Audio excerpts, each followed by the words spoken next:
Hi, and welcome back to my channel. This is Life After Work. My name is Margot, and this is my journey into retirement. So I found this website, and actually I got the suggestion from another YouTuber who uses it frequently to figure out what the exchange rate is for whatever region they're going into or whatever country they're going into. So we all know the American dollar is taking a nosedive severely. So my plans have been moving to Albania. This has been the ongoing plan for almost a year now. Um, we are actively getting rid of stuff. We're actively preparing to go and get ourselves settled over there at in the spring of 2026. So I keep watching on this website. It's www.xe.com, and it's just an exchange website. You can go in there and you can convert whatever your home currency is into whatever the currency is for the country that you're planning to move to. And I'm looking on Albania, and to go over there as a retiree, I need to have 12,000 lek a month, which when I first started this was roughly $1,300 a month. And I had that. So as the US dollar is nosediving, the last time I checked it was going to be $1,442, which kind of cuts me out because my Social Security is only going to be about $1,400 a month.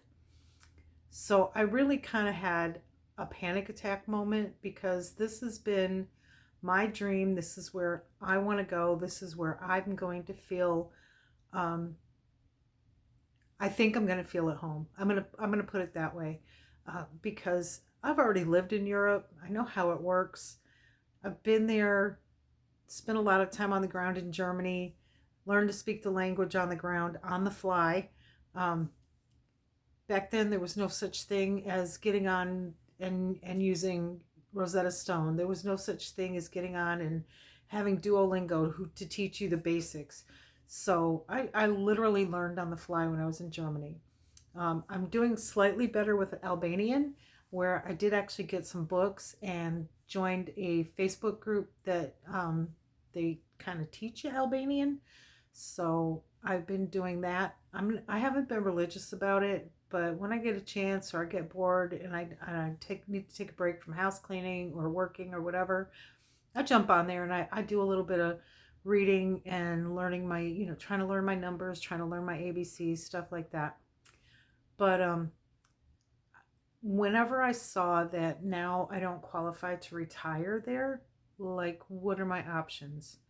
So we've been looking at Paraguay as a plan B.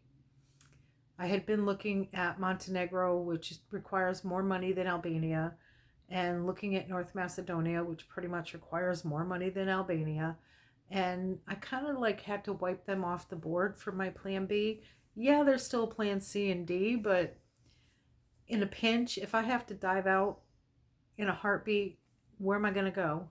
Um, yeah, I can go to Albania for the year before I have to make a decision as to whether I want to retire there or if I want to move on to the next place. And the next place would be the Republic of Georgia, that would give me a year. Once there, you do your year, you dip out for a few hours, you dip back in, and you reset your 1 year. So that's always an option.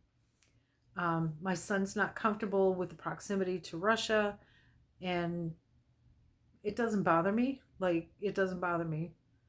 I mean, America's at war now, so it doesn't bother me. Um, I'm just looking at Paraguay, which is a really nice option. It's almost double to fly into Paraguay. So that's something else that I would have to take into consideration, that I've now doubled what I need to have in my pocket just to get on the plane. And I haven't even looked at what it would cost to bring the dog, because I'm pretty sure at some point they're going to put me off the plane in, Rio or wherever, Medellin, and have me transfer planes that are going to be too small for my dog. Um, and that kind of bothers me. I don't want to have to hop off and then try to figure out how I'm going to continue on my journey. So not down for that. So back again to Europe. Let's look at Europe. Is there anywhere else that I can consider?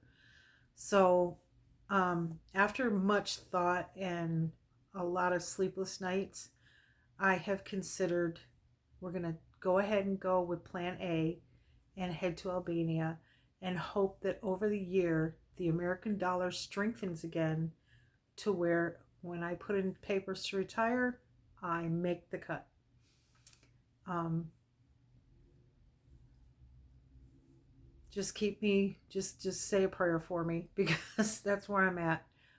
If it doesn't work out that way, we do have a few other options that we could do. I mean, I could buy a house and that would give us 5-year residency. I think that's still a viable option. So buying a house for 5 years residency in Albania would still be an option, and I wouldn't mind doing that. That gives me the guarantee that my dog has his own yard. Nobody's going to bother us. But and I keep going back to with the dog, like he's not a friendly dog. He's too big for me to pick up if we're approached by one of the strays. He does wear a muzzle, but it's like, at what point do I snap that muzzle off so he can protect himself? I don't know. I don't have any answers. He's too young for me to even consider, the alternative, and he's not friendly enough for me to try to rehome. Um, and I couldn't do it anyway. He's my bibby, so he's my boy. He's been my constant companion, and yeah. So that's something I have to deal with. I have to talk with his vet because I know what the issue stems from, and I don't know if it is even correctable. Because when he was younger, he was attacked by another dog that had him by the throat and was attempting to kill him. And we humans intervened, and he has been terrified of other dogs ever since.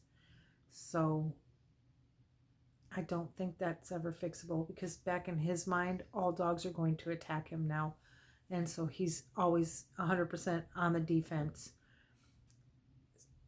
Kind of mulling through all of this, and kind of sad that, if I have to take plan B because of the American dollar nosediving, I'll take that plan B. But you can bet that I'm going to be watching everything closely, and as soon as things start looking better, I'm going to make it all the way over to Albania. Come heck or high water, I'll make it to Albania somehow. I would still ultimately like to end up in Germany, but Germany's not cooperating. So, and when I say by not cooperating, they do not have a retirement visa at all. And it's getting expensive to try to live over there. Even like the smaller town where I used to live, like the rents are still, €1,500 a month for a 2-bedroom. Like, that's outrageous. I think I paid $150 a month way back in the day for a 2-bedroom. So not looking like it's going to be ever an option in my lifetime. But I can go visit. I can go over for, Munich for the beer fest, for the Oktoberfest, or I can go to Wiesbaden or Wittlich for Winefest, things like that. So that's the plan. But just the reality of it is, if you're getting ready to move overseas, start watching your wallet, because you need to know, if you have your set amount, you're getting ready to retire, you've got your $2,000 a month or however much it's going to be. In my case, like I said, it's only about $1,400 a month, because yes, I'm retiring before I'm 65, and even before I'm 67. So with all of that, just kind of watch your wallet. Just kind of make sure you're checking that exchange rate, because it could sideline you. You could get overseas somewhere and think you got it made in the shade, and you go to apply for your retirement residency and you don't have enough. So when they say, you need X number of euros a month to be able to retire in a country, make sure that your exchange rate, whenever you take your whatever country you're from, your exchange rate, that still equals that amount in euros. Um, right now, like I said, with the way the American dollar is going, it is just tanking, and I've never seen it this low. Um, it used to be back in the day, the American dollar, you'd give $1 and they'd give you three of theirs. So this is unusual, and am I gonna let it ruin everything? No, but it really made me, like, for real make a plan B, because I was just like, everybody says, oh, you gotta have a plan B. Okay, I'll just hop into North Macedonia and we'll call it a day. And that's not even an option right now, because if I can't afford Albania, I sure as heck can't afford North Macedonia. And Georgia, yes, that's a viable option, and they give you the year, and you don't even have to apply for residency. But can I afford to live there? I'm not sure. I haven't done any research on the Republic of Georgia, other than it's a beautiful country. They have some really great places to visit. But as far as having to live there, what are the rents like? How much what's the groceries like? How much are you paying for electricity, water, your internet? How much is all of that? And I like I said, I haven't done any research on it. So you could bet I'm going to start researching it. I've been doing some research on Paraguay, and I'm not finding a whole lot of information. But it seems like Paraguay, most of the people that are immigrating there are like Germans and Australians. I don't get it, but it's an option. It's an option to keep open. My son would be he's on board with it. At first, he was like, "No, I'm not going to South America. I'm not going to Central America. Nothing like that." And when I had to explain to him that we might not have enough money to stay in Albania, then we need to have some place to go. And when I started doing the research, that someplace turned out to be Paraguay. The next option after that, the next cheapest option after that for us would have been Ecuador.